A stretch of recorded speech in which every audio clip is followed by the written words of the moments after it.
impaciente, empregando-se para tanto uma seringa. Ele vai lá e desenha o perfil da seringa ali. Mostra o êmbolo móvel e a haste que a gente usa para pressionar o êmbolo. E ele ainda mostra, né, que tem um certo líquido. E diz que aquilo ali é a aberturinha da agulha. Considere que a área do êmbolo seja 400 vezes maior que a área da abertura da agulha e despreze qualquer forma de atrito. Tu vê, se eu chamo essa abertura de A área do êmbolo, ele falou que é 400 vezes maior, 400A. Um acréscimo de pressão igual a P sobre o êmbolo corresponde a qual acréscimo de pressão do medicamento na agulha, na abertura da agulha? Ele falou que ele acrescentou uma pressão sobre o êmbolo, ou seja, ele já tinha uma certa pressão atuando no êmbolo, ele foi lá e aumentou, certo? Essa pressão, ele causou uma variação de pressão, ele acrescentou uma pressão a mais no êmbolo. O que vai acontecer no outro lado? Vai aumentar a pressão. Só que quando a gente deduz essa equação, que seria a equação da prensa hidráulica, a gente diz que, pegando um ponto X aqui e um ponto Y, na mesma altura dentro do líquido, a pressão no ponto X é igual à pressão no ponto Y, se o líquido estiver em equilíbrio. Então a força que atua no êmbolo, dividido pela área desse êmbolo, é igual à força que atua no outro êmbolo, dividido pela área deste outro êmbolo. Só que ele não falou que ele aumentou a força no êmbolo, ele falou que aumentou a pressão.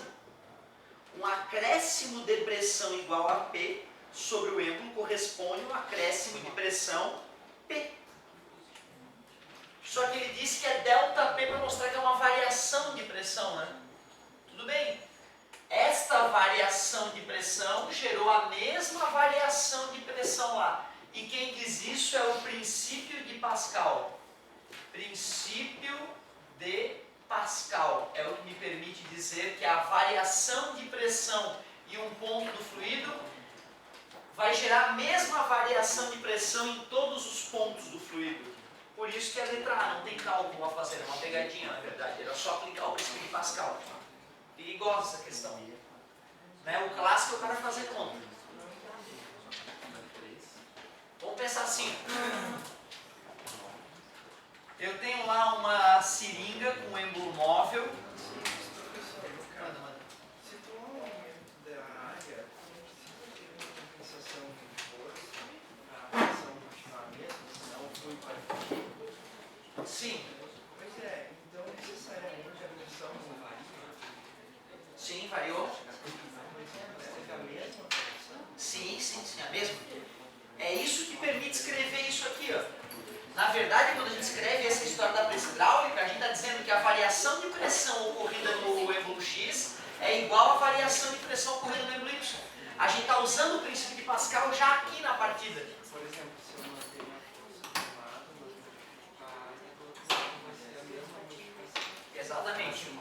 Imagina que em determinado momento eu estou pressionando aqui o êmbolo e parou de entrar o benzetacil no cara, tem que fazer força. Na hora que parou, a única explicação, já que o fluido não está indo nem para um lado nem para o outro, é que a pressão que existe naquele ponto A do fluido é igual à pressão numa mesma altura do fluido em equilíbrio hidrostático. Aí eu fui lá e não, mas eu tenho que injetar esse líquido no cara. Eu fui lá e acrescentei uma força a mais, né? Essa força a mais fez um ΔP nesse ponto líquido. Essa vai causar uma onda de pressão que vai se propagando na velocidade do som dentro do líquido. E aí daqui a pouco, na velocidade do som, na ponta da seringa vai ocorrer o mesmo ΔP. A mesma variação de pressão. Aí a força que vai atuar no líquido vai ser diferente. Mas a pressão, a mudança de pressão foi a mesma. Porque daí a força vai corresponder. Isso, aí sim, aí a força vai mudar para que a área, exatamente, para que a pressão permaneça a mesma, em função da área.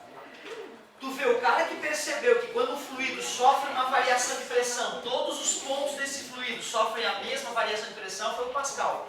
Ele documentou, estudou isso e até hoje a gente usa essa ideia, princípio de Pascal. Perigoso esse item, né, cara? Por isso que a escolha da colega foi ótima. Vamos lá, quem dá mais? Só deixa eu pegar ali para o colega poder ir acompanhando. Obrigado, amigo. Vamos que vamos! A questão 85 anterior a esta falava o seguinte: um corpo preso a uma corda de 1 metro de comprimento realiza movimento circular uniforme sobre uma mesa horizontal, girando velocidade constante. A força de tração que age sobre esse corpo é de 120 newtons. Se eu fosse representar isso, então ali está o corpinho, tem uma cordinha amarrada nele. Naquele momento que ele gira, tem uma força que a gente pode chamar de centrípeta, né? Ou de tração, se preferirmos, de 120 newtons. Assinale a alternativa que apresenta, respectivamente, a energia cinética deste corpo e o trabalho da força de tração. Trabalho de uma força é a força vezes o deslocamento vezes o cosseno do ângulo entre o vetor força e o vetor deslocamento. Se eu represento eles como vetor, eu tenho que deixar claro que eu estou trabalhando apenas com o módulo deles. A força é 120 newtons. O deslocamento, eu não sei quantas voltas ele vai dar, mas poderia ser 2πr para uma volta, por exemplo. Só que o ângulo entre o vetor velocidade e o vetor deslocamento, o vetor velocidade não, né? O vetor força e o vetor deslocamento é perpendicular um ao outro. Portanto, cosseno de 90 graus é igual a zero. E por isso que o trabalho é nulo. Então, uma força, quando é perpendicular ao deslocamento, nunca realiza trabalho. É a parte fácil. Agora ele quer saber a energia cinética, né? Só que energia cinética é mv² sobre 2. E eu não tenho a energia cinética. O que eu tenho, na verdade, é a força centrípeta, né? Que é mv² sobre R. Ah, mas são parecidas, né? Ainda mais nesse caso que ele falou que o comprimento do fio é 1 metro, né? Então, nesse caso, os 120 newtons é mv² sobre 1. Se eu quiser transformar o mv² sobre 1 em mv² sobre 2, bastaria dividir ambos os lados da equação por 2. Aí ficaria 60 é igual a mv² sobre 2. E já que mv² sobre 2 é a energia cinética, eu posso concluir que a energia cinética é 60 joules. Bem perigosinha essa questão, né? O cara tem que estar muito inspirado para não... A parte do trabalho ser nulo é tranquilo. A galera que está bem, né? Está bem nessa parte de trabalho de uma força, percebe que a força centrípeta nunca realiza trabalho sobre o objeto, já que ela é sempre perpendicular ao deslocamento. Agora, o segundo momento do cara ter a frieza de... Peraí, deixa eu escrever a fórmula de energia da energia cinética e da força centrípeta. E perceber que elas são parecidas, que dá para deixar uma parecida com a outra. Porra, aí realmente o cara tem que estar inspirado, eu confesso. Então é 60 joules e 0. 60 joules e 0 seria a letra B, então. Bem bonitinha essa segunda parte ali, perigoso. Não é o tipo de questão clássica, né? O cara chegar e calcular. Eu agradeço. E aí, galerinha, vamos lá? Aproveita. Vamos fazer mais um. Sim. Eu adoro. Quando o aluno traz uma questão fora da lista, eu fico todo bobo. Mostra que está exercitando, né? Mostra que está fazendo a sua parte. Coisa linda. Ponto positivo para o colega.